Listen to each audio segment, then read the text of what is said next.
HB epic fantasy series එකක් විදිහට 2019 මැයි 19 වෙනිදා දින Game of Thrones සීරීස් එකේ අවසන් එපිසෝඩ් එක නිකුත් වුණා.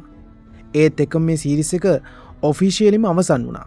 ඉතින් 2025 මැයි 19ට මේ වෙනකොට මේ සීරීස් එක අවසන් වෙලා වසර 6ක් වෙනවා.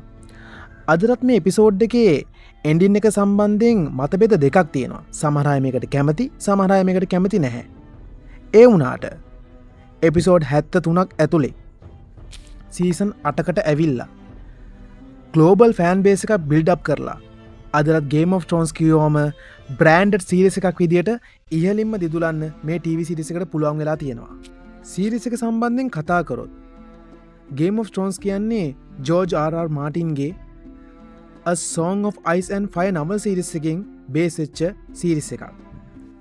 2011 අප්‍රේල් 17 ඉඳලා 2019 මැයි 19 දක්වා සීසන් 8ක් එක්ක එපිසෝඩ් 73ක් විකාශනය වුණා.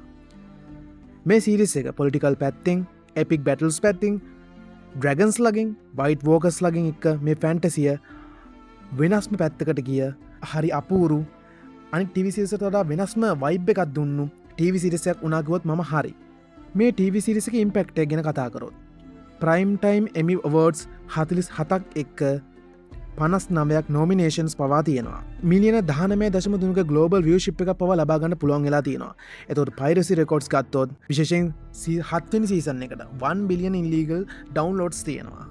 මේ සීරීස් එක ගැන තව කතා කරොත් පොප් කල්චර් එක ඇතුලේ අස්ම මහදලිය TV සීරීස් එකක් විදිහට ෆෑන්ස් ලව පිස්සු වට්ටන්න පුළුවන් වුණා. ඒ වගේම කවදාත් කාටත් අමතක වෙන ටැග්ලයින්ස් වගේ එකකුත් මේකේ තිබුණා. Winter is coming, you know nothing Jon Snow වගේ මීම්ස්, quotes සෑහෙන්න වයිරල් වුණ දෙයක්. 2019 Google Trends වල God කියලා සර්ච් කරපු වාරයන් Avengers Endgame පවා පාස් කරලා තියෙනවා. මේ සීරීස් එකේ ස්පින් ඔෆ් විදියට අපිට මේ වෙනකොට House of the Dragons බලා ගන්න පුළුවන් වෙලා තියෙනවා. මේකේ දැන්ට සීසන් 2ක් වෙලා තිනවා. සීසන් 3 ෆිල්මින් වෙනවා. තව A Night of Seven Kingdoms ඉස්සරහට එන්න තියෙනවා. එතකොට Jon Snow සීක්වල් සීරීස් එකක් එන්න තිබුණා. ඒක නම් 2024 දී කැන්සල් වෙලා තියෙනවා.